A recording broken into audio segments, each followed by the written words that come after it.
Aku mengira rumah megah ini adalah tempatku menjemput rezeki untuk masa depan anakku. Tapi siapa sangka, di balik temboknya yang kokoh, aku justru terjebak dalam rahasia kelam yang meruntuhkan harga diriku. Namaku Marni. Di usiaku yang menginjak 46 tahun, aku terpaksa mengambil keputusan paling berat dalam hidupku, yaitu meninggalkan desa kelahiran dan merantau ke kota besar. Semua ini bermula sejak suamiku meninggal dunia setahun yang lalu. Kehidupan ekonomi kami langsung goyah karena selama ini suamiku adalah tulang punggung utama keluarga. Demi kelangsungan di hidup dan terutama demi biaya sekolah putra tunggalku yang baru masuk SMA, aku tidak punya pilihan lain selain mengadu nasib di tanah perantauan. Anakku terpaksa kutitipkan pada neneknya di desa dengan janji bahwa aku akan mengirimkan uang setiap bulan. Tanpa keahlian khusus dan modal pendidikan yang tinggi, aku sadar diri. Aku merasa sangat beruntung ketika sebuah yayasan penyalur menyalurkanku untuk bekerja di kediaman mewah milik Pak Baskoro, seorang pejabat kaya yang dihormati. Rumah itu begitu besar, bak istana di tengah kota.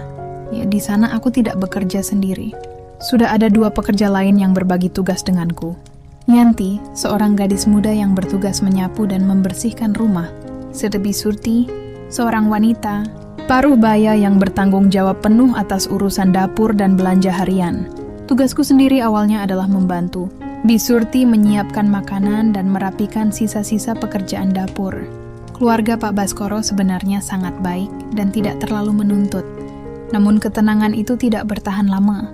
Baru beberapa bulan aku bekerja, Yanti mulai menunjukkan tabiat yang kurang baik. Ia sering kedapatan keluyuran sore hari setelah tugasnya selesai, bahkan beberapa kali berani membawa teman-temannya mendekati area rumah kosong di sekitar komplek. Puncaknya, Ibu Baskoro mendapati Yanti sering mengambil bahan makanan tanpa izin untuk dibagikan kepada kenalannya. Setelah beberapa kali ditegur dan tidak ada perubahan, Yanti akhirnya diberhentikan.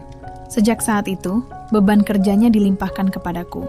Ibu Baskoro yang merasa puas dengan kejujuranku berjanji akan memberikan bonus tambahan pada gajiku.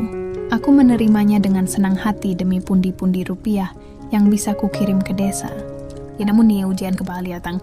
Beberapa bulan kemudian, Bi Surti mengalami kecelakaan parah saat hendak pergi ke pasar subuh. Kejadian tragis itu membuatnya mengalami kelumpuhan dan terpaksa dipulangkan ke kampung halamannya dengan sejumlah uang pesangon. Kini, rumah sebesar itu benar-benar hanya diurus olehku seorang diri. Menghandle urusan kebersihan, memasak, hingga mengurus keperluan seluruh anggota keluarga. Baskoro tentu menguras seluruh tenagaku dari terbit fajar hingga larut malam. Meski Ibu Baskoro menepati janjinya untuk melipat gandakan gajiku berkali-kali, lipat hingga aku bisa mengirimkan uang dalam jumlah besar untuk ibuku dan anakku di desa, fisikku tidak bisa berbohong. Setiap malam, tubuhku mati rasa karena kelelahan yang luar biasa. Di rumah itu, Pak Baskoro dan istrinya memiliki 2 orang putra. Yang bungsu bernama Andra, masih duduk di bangku SMA, sedangkan yang sulung bernama Reno, seorang mahasiswa semester akhir di sebuah universitas ternama. Mereka berdua terbiasa memanggilku Bibi. Tidak ada yang aneh dari interaksi kami sehari-hari, sampai akhirnya waktu bergulir dan 1 tahun pun berlalu sejak aku pertama kali menginjakan kaki di rumah tersebut.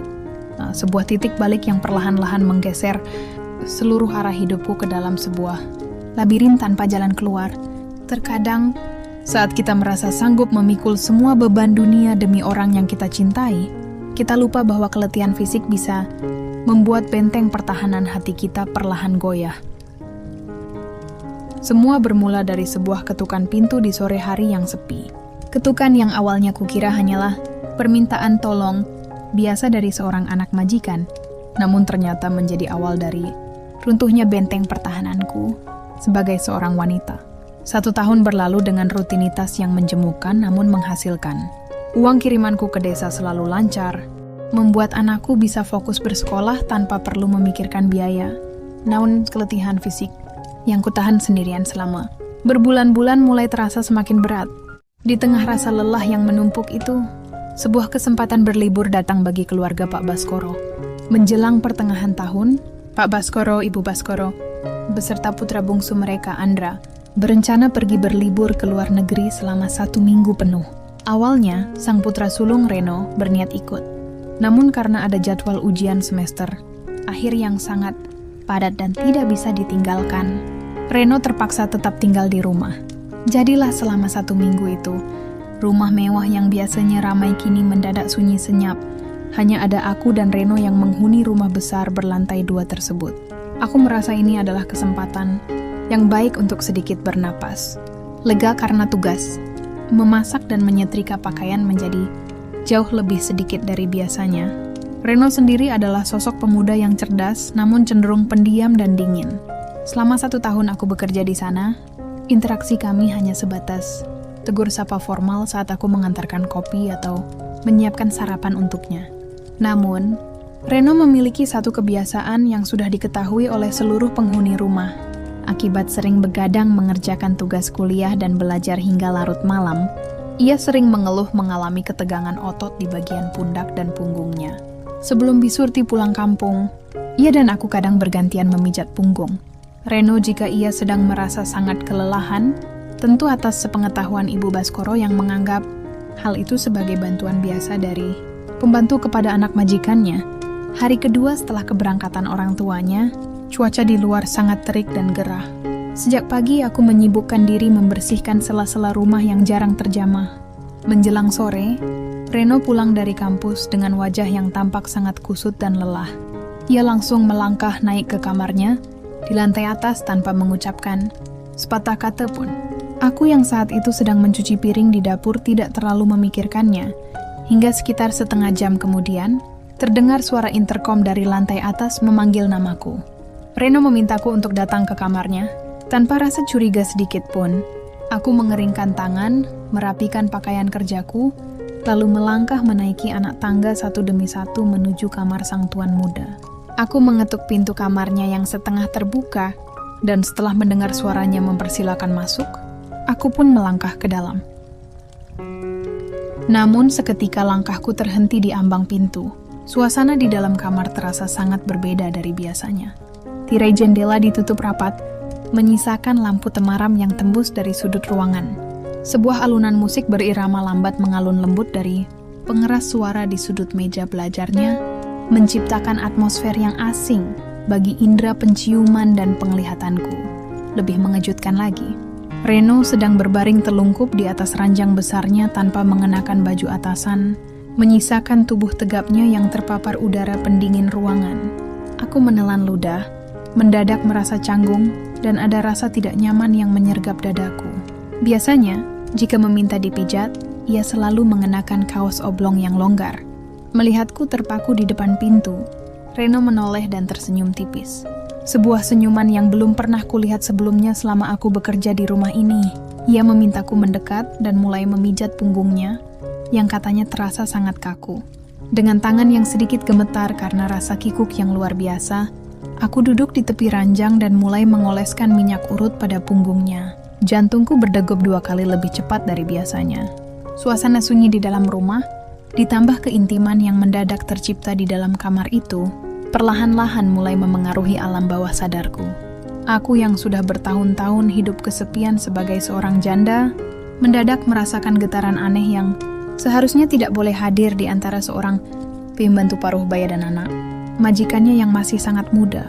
Reno tampak sangat menikmati setiap sentuhan tanganku. Ia mulai mengeluarkan suara desahan pelan karena merasa rileks. Namun suara itu justru terdengar seperti melodi yang mengaburkan akal sehatku. Di tengah ketegangan yang menyelimuti diriku, Reno tiba-tiba membalikkan tubuhnya secara perlahan.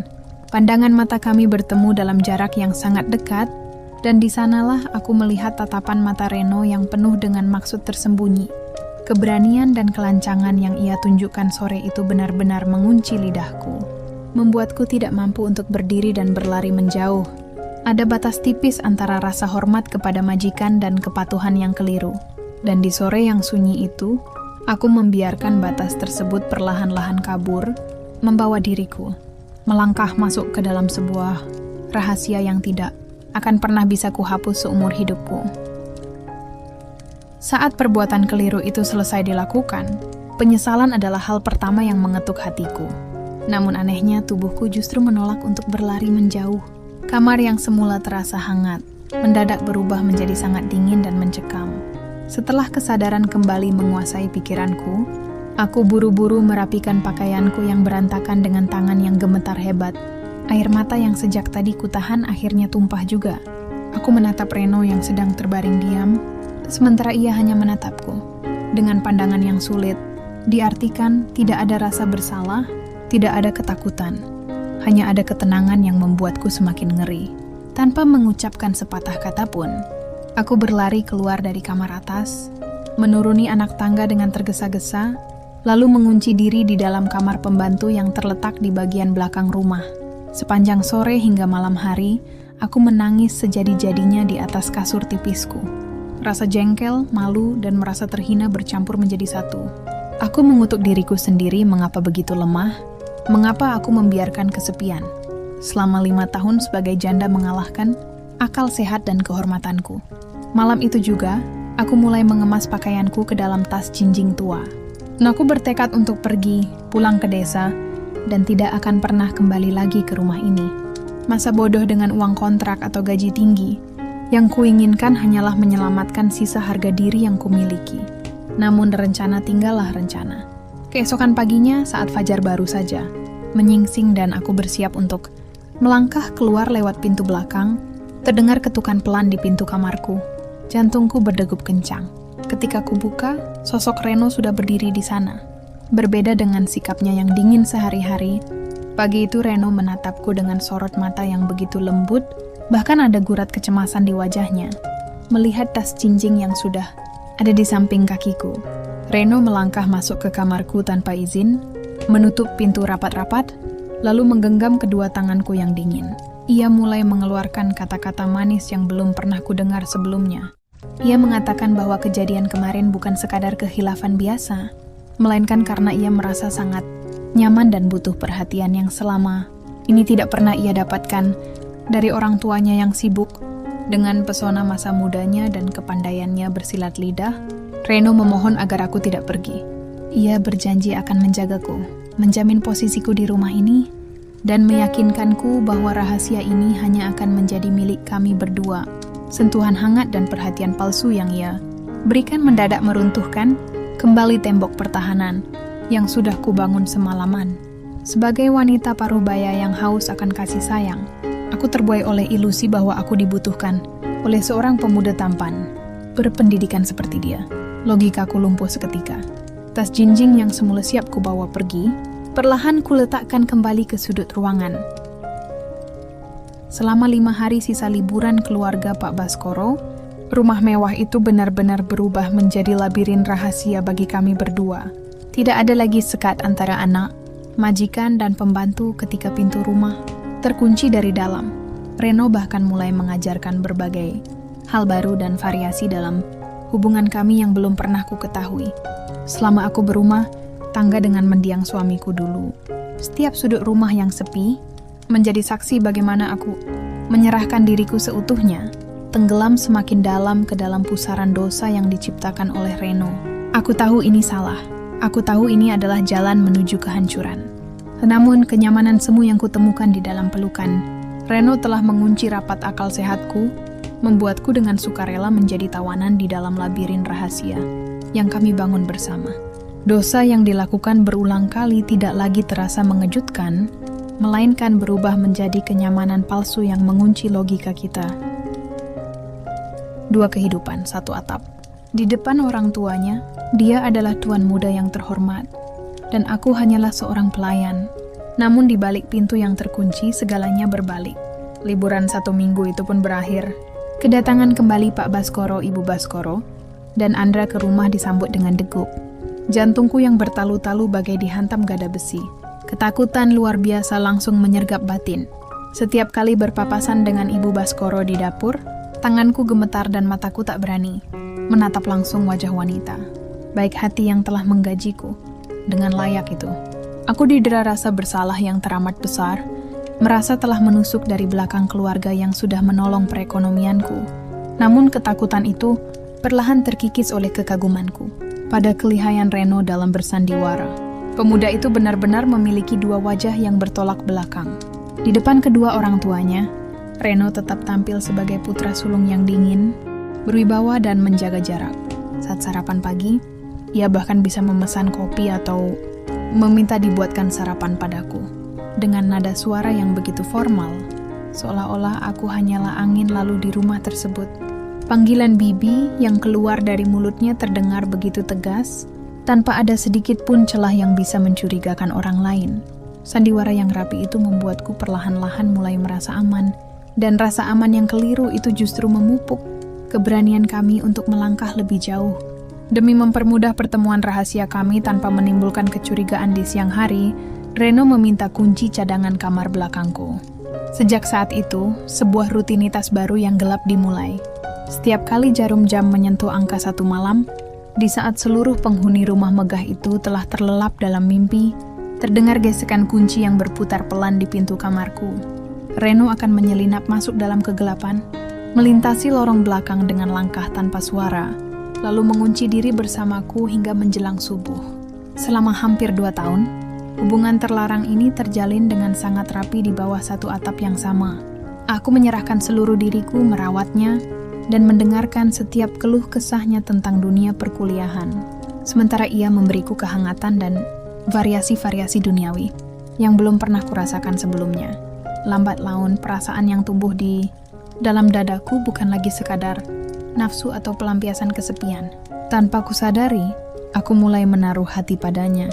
Aku mulai merasakan percikan cemburu yang aneh setiap kali mendengar Ibu Baskoro bercerita tentang teman-teman wanita Reno di kampus. Aku seringkali melamun di depan wastafel saat mencuci piring, meratapi kenyataan pahit bahwa hubungan ini bagaikan pungguk merindukan bulan. Di bawah terang lampu ruang tengah, aku adalah pembantu yang harus menunduk patuh padanya, namun di dalam gelapnya kamar belakang, dia adalah milikku seutuhnya. Aku hidup dalam kecemasan harian yang menguras emosi, terjepit di antara rasa bersalah pada majikan, ketakutan akan sanksi sosial, dan keterikatan batin yang terlanjur mengakar kuat pada sosok Reno. Kami terus bermain dengan api, menikmati setiap detik ketegangan yang memacu adrenalin, tanpa pernah menyadari bahwa setiap sandiwara pasti akan menemui babak akhirnya. Sepandai-pandainya kita menyembunyikan bangkai rahasia, baunya tetap akan menyiksa batin kita. Sendiri setiap kali kita berpura-pura di depan dunia. Permainan ini harus berakhir karena pada akhirnya seekor burung camar tidak akan pernah bersarang bersama seekor lumba-lumba di dasar laut. Aku harus sadar di mana tempatku berdiri. Ketakutan terbesar dalam hidupku akhirnya benar-benar terjadi, namun bukan karena hubungan kami terbongkar oleh Ibu Baskoro. Suatu sore rumah megah itu mendadak sibuk. Reno pulang dengan senyum sumringah yang belum pernah kulihat sebelumnya, didampingi oleh seorang gadis muda yang amat cantik, anggun, dan memancarkan aura dari kalangan terhormat. Hari itu Reno secara resmi memperkenalkan gadis tersebut sebagai kekasih sekaligus calon istrinya kepada Pak Baskoro dan Ibu Baskoro. Melihat kehangatan keluarga itu menyambut sang calon menantu, jantungku serasa diremas kuat-kuat. Aku yang saat itu bertugas mengantarkan minuman ke ruang tamu, hanya bisa berdiri menunduk di sudut ruangan. Sorot mata Reno yang biasanya menatapku penuh damba di dalam kamar gelap, kini berubah total menjadi tatapan kosong, asing, dan penuh jarak, seolah-olah aku benar-benar hanya seonggok barang hiasan di rumah itu. Sejak kehadiran gadis itu, segalanya berubah drastis. Ketukan pintu di kamar belakangku pada pukul 1 malam tidak pernah terdengar lagi. Reno mulai menjauhiku, mengabaikan keberadaanku, dan kembali memperlakukannya murni sebagai pembantu rumah tangga. Aku mengalami patah hati yang teramat hebat.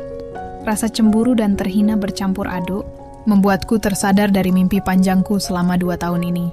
Aku tersadar bahwa bagi Reno, aku tidak lebih dari sekadar tempat, pelampiasan sementara dan pemuas rasa, penasarannya di masa muda. Ibarat seekor kucing yang telah menemukan mainan baru yang lebih indah, mainan lama yang usang pasti akan dicampakkan begitu saja.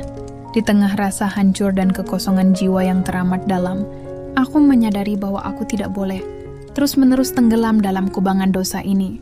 Aku harus menyelamatkan diriku sendiri sebelum semuanya terlambat. Dengan keberanian yang tersisa, aku menghadap Ibu Baskoro untuk mengajukan cuti panjang dengan alasan ingin menengok anak dan ibuku di desa. Ibu Baskoro yang baik hati pun mengizinkanku dengan senyuman tulus, tanpa pernah tahu badai apa yang sedang bergemuruh di dalam dadaku. Kepulanganku ke desa ternyata menjadi awal dari babak baru yang disiapkan oleh Yang Maha Kuasa. Baru 1 bulan aku berada di kampung halaman untuk menenangkan diri. Seorang pria parubaya yang masih merupakan kerabat jauh mendiang, suamiku datang bertamu. Pria itu adalah seorang duda mapan yang bekerja sebagai pedagang ayam sukses di pasar kabupaten.